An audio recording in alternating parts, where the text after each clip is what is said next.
اعوذ باللہ من الشیطان الرجیم بسم اللہ الرحمن الرحیم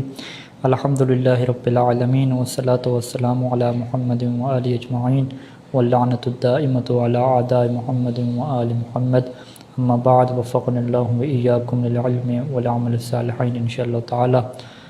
عن ابی الحسن الماضی علیہ السلام قال من زار الحسین عارفا بحقہ غفر اللہ ما تقدم من ذنبہ وما تأخر۔ محترم مومنین کرام اور ناظرین محترم، گفتگو کا موضوع یہ ہے کہ ہم کس طرح سے زیارت امام حسین علیہ السلام کو انجام دیں کہ ہماری زیارت قبول ہو جائے۔ ہر انسان کوئی بھی عمل انجام دیتا ہے، نماز پڑھتا ہے، روزہ رکھتا ہے یا کوئی بھی نیک کام کرتا ہے تو اس کی یہ خواہش ہوتی ہے اور تمنا ہوتی ہے اور بلکہ ہونی بھی چاہیے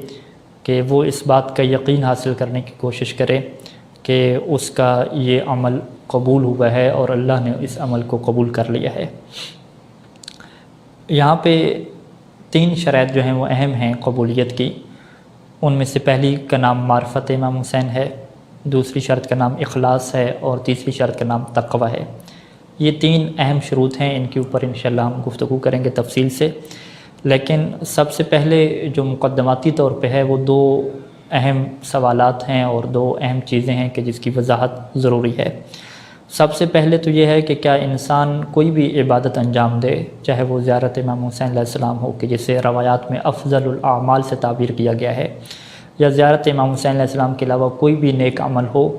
کیا انسان کو اس عمل کے اوپر بھروسہ کر کے یہ یقین رکھنا چاہیے کہ میرا عمل 100% قبول ہوگا؟ کیا یہ یقین رکھنا درست ہے ایک مومن کے لیے یا یہ یقین رکھنا درست نہیں ہے؟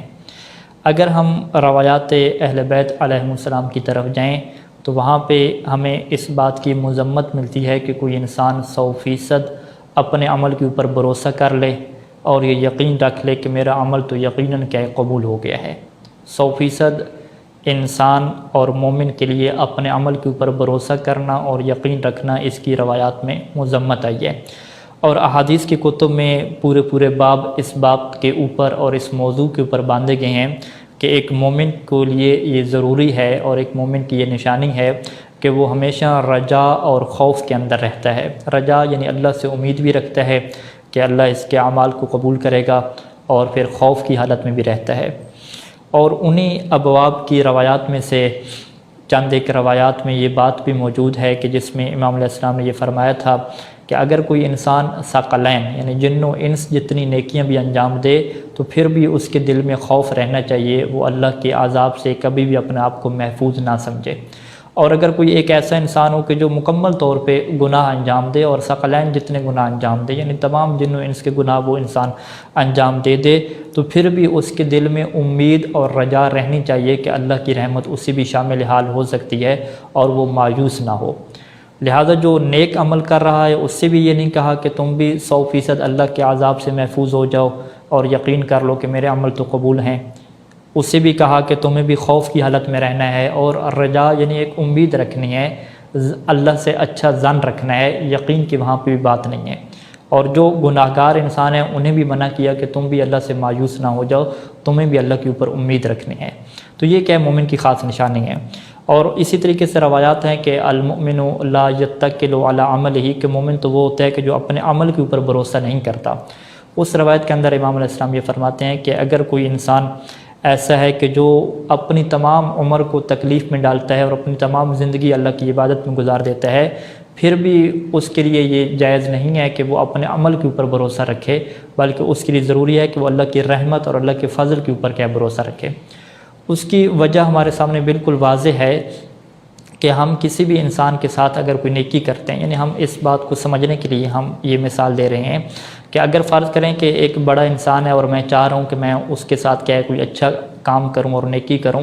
اور میں اس سے کہوں کہ بھی ایسا کریں کہ آپ مجھے کہیں پیسے دیں، میں نے آپ کو کیا گفٹ دینا ہے، ہدیہ میں نے آپ کو دینا ہے۔ میں نے اس سے پیسے لیے، پھر پیسے لینے کے بعد میں نے کہا کہ اچھا ان پیسوں سے جو ہے وہ گفٹ خریدنا ہے تو آپ اپنے نوکر کو بھیجیں کہ وہ کیا اس سے گفٹ خرید کے لے آئے۔ نوکر کے گفٹ خرید لے آیا، پھر وہ جو نوکر گفٹ لے کر آیا تو پھر میں نے جب وہ گفٹ دینا چاہا تو میں نے کہا کہ چلیں یہ نوکر کے ہاتھ کیا ہے میں اسے گفٹ دیتا ہوں۔ یعنی پیسے بھی اسی بندے کے جس کو میں نے گفٹ دینا ہے، نوکر بھی اسی کا، اسی نے خرید کے دلوایا، سب کچھ وہی کام کر رہا ہے، پھر میں کہوں کہ بھئی میں نے تو بہت اچھا اور نیک کام کیا ہے، تو اس سے کہا جائے گا کہ نہیں، تم نے نیک کام نہیں کیا، تم نے اچھا کام نہیں کیا۔ اچھا کام تب ہوتا کہ جب تم اپنی طرف سے کچھ حصہ ڈالتے، اپنی طرف سے کچھ پیسہ ڈالتے اور کچھ اپنی کوشش کرتے۔ اب اللہ کی عبادت میں بھی یہی بات آتی ہے کہ جب ہم اللہ کی عبادت کرتے ہیں تو کیا ہم اپنی طرف سے کچھ دے رہے ہیں، اپنا حصہ کچھ دے رہے ہیں؟ ہم تو اپنا کچھ بھی نہیں دے رہے۔ اگر ہم اس جسم سے عبادت کر رہے ہیں تو یہ جسم بھی اللہ کا دیا ہوا ہے، یہ جو طاقت ہے جسم کے اندر یہ بھی اللہ کی دی ہوئی ہے، اور جس ذہن اور عقل سے ہم سوچ رہے ہیں وہ عقل بھی اللہ کی دی ہوئی ہے، جس زمین پہ ہم عبادت کر رہے ہیں وہ زمین بھی اللہ کی ہے، اور جس ہواؤں میں ہم سانس لے رہے ہیں وہ ہوائیں بھی اللہ کی ہیں، سب کچھ اللہ کا ہے۔ تو جب ہم سب کچھ اللہ کا ہی اسے واپس کر رہے ہیں تو ہم اپنی طرف سے کیا دے رہے ہیں؟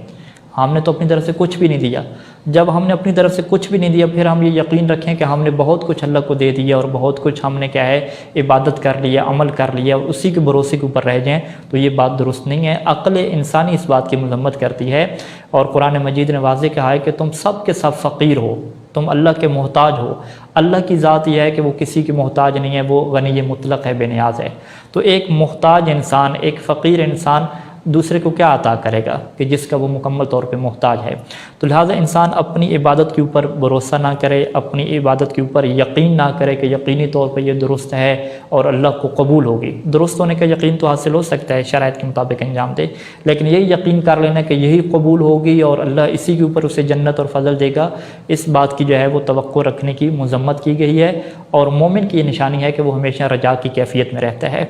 یہ پہلا سوال تھا۔ دوسرا ہے کہ زیارت امام حسین علیہ السلام کے قبول ہونے کا مطلب کیا ہے؟ دیکھیں، دو چیزیں ہمارے سامنے، ایک ہے ہماری حاجت کا قبول ہو جانا اور ایک ہے زیارت کا قبول ہو جانا ہے۔ ہم امام حسین علیہ السلام کی بارگاہ میں جاتے ہیں، بہت ساری حاجات لے کر جاتے ہیں اور ان سے ہم یہ دعا کرتے ہیں، شفاعت کی دعا کرتے ہیں، اور انہیں ہم پکار کے یہ کہتے ہیں کہ اے امام حسین علیہ السلام آپ ہمارے لیے دعا کریں، اللہ سے دعا کریں، جیسا کہ زیارات کے جملے ہیں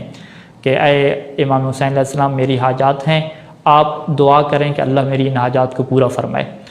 تو اگر وہ ہماری حاجات پوری ہو جاتی ہیں تو حاجات کا پورا ہو جانا اور ہے، اور زیارت کا قبول ہو جانا اور ہے۔ امام حسین علیہ السلام اپنی زندگی میں بھی اپنے دشمنوں کی حاجات کو بھی پورا کرتے تھے، ان کی ضروریات کو بھی پورا کر دیتے تھے، جو مانگنے آتا تھا اسے عطا کر دیتے تھے، لیکن اس کی حاجت کے پورے ہونے کا یہ مطلب نہیں ہے کہ اس کی زیارت قبول ہو گئی ہے اور وہ امام حسین علیہ السلام کے نزدیک ایک مقبول انسان اور ایک اچھا انسان شمار ہو گیا، یہ اس کا ہرگز مطلب نہیں ہے۔ لہٰذا ہم یہ توقع نہ کریں کہ اگر ہماری حاجت کوئی پوری ہو گئی ہے تو ہم یہ کہیں کہ ہماری زیارت امام حسین قبول ہو گئی ہے، اور اگر حاجت قبول نہ ہوئی تو ہم کہیں کہ زیارت قبول نہیں ہوئی۔ نہیں، حاجت کے قبول ہونے اور حاجت کے قبول نہ ہونے سے زیارت امام حسین علیہ السلام کے قبول ہونے کا کوئی تعلق نہیں ہے۔ زیارت امام حسین کے قبول ہونے کا مطلب کیا ہے کہ ہم امام حسین علیہ السلام کے نزدیک مقبول ٹھہریں، اور امام حسین علیہ السلام ہمیں اپنا کہیں کہ یہ تو ہمارا بندہ ہے اور ہم نے ان کی ملاقات کو قبول کیا ہے۔ اب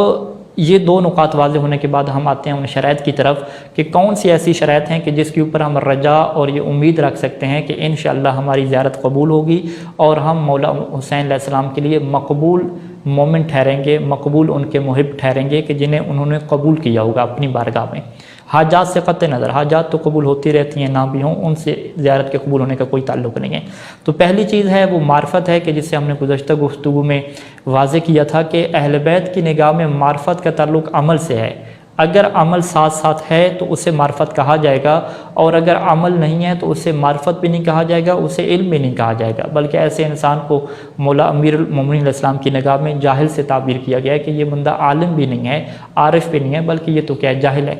پہلی چیز تو یہ ہے کہ امام حسین علیہ السلام کی ہم معرفت حاصل کریں، ان کے فرامین، ان کی احادیث، ان کی سیرت، ان کو جاننے کے بعد اس کے اوپر ہم عمل پیرا ہوں۔ جب ہم عمل کر رہے ہوں گے امام حسین علیہ السلام کے فرامین پہ، اس عمل کرنے کے بعد ہم ان کی زیارت کو جائیں گے تو پھر ہم امام حسین علیہ السلام کی بارگاہ میں مقبول ٹھہریں گے اور ہماری زیارت قبول ٹھہرے گی، اور وہاں سے ہم اس رجا کی کیفیت میں آ سکتے ہیں کہ انشاءاللہ ہم امام حسین علیہ السلام کی بارگاہ میں جب مقبول ٹھہریں گے تو اللہ بھی کیا ہے ہمیں قبول کر لے گا۔ یہ کیا ہے پہلی شرط ہے۔ دوسری شرط، کسی بھی عبادت کے مقبول ہونے کے لیے اخلاص شرط ہوتی ہے، بلکہ فقہ جعفریہ اور فقہ کے مطابق اگر عمل میں اخلاص نہ ہو تو عمل کا قبول ہونا تو دور کی بات، وہ عمل صحیح بھی نہیں ہوتا، صحیح نہیں ہوتا، یعنی باطل ہو جاتا ہے. اگر وہ نماز وغیرہ ہے تو اسے دوبارہ کیا انجام دینا پڑتا ہے. اخلاص کا مطلب کیا ہے کہ انسان خالص اللہ کی اطاعت کرتے ہوئے اور اللہ کی خوشنودی اور اللہ کا قرب حاصل کرنے کے لیے وہ عمل انجام دے. اس کے ذہن میں جنت کی لالچ بھی نہ ہو، یعنی وہ عمل جنت کی وجہ سے انجام نہ دے رہا ہو. اور اسی طریقے سے وہ جو عمل ہے وہ عذاب سے بچنے کے لیے یا دنیا کا کوئی فائدہ، رزق اور برکت لینے کے لیے انجام نہ دے رہا ہو. اگر ہم امام حسین علیہ السلام کی زیارت خالص کرتے ہیں تو اخلاص کا مطلب کیا ہوگا کہ ہم امام حسین علیہ السلام کی زیارت جنت کی وجہ سے نہیں کر رہے کہ ہمیں جنت ملے.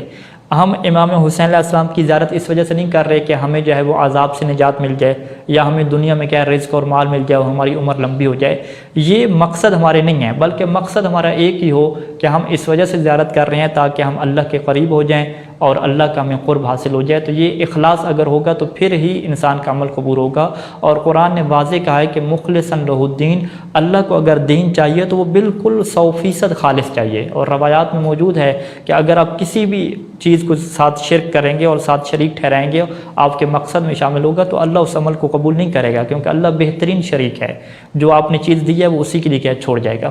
تیسری شرط جو ہے وہ تقوی ہے، اور قرآن مجید نے واضح کہا ہے کہ انما یتقبل اللہ من المتقین. اس کے اوپر انشاءاللہ گفتگو ہم اگلی قسط میں کریں گے. والسلام علیکم ورحمۃ اللہ وبرکاتہ.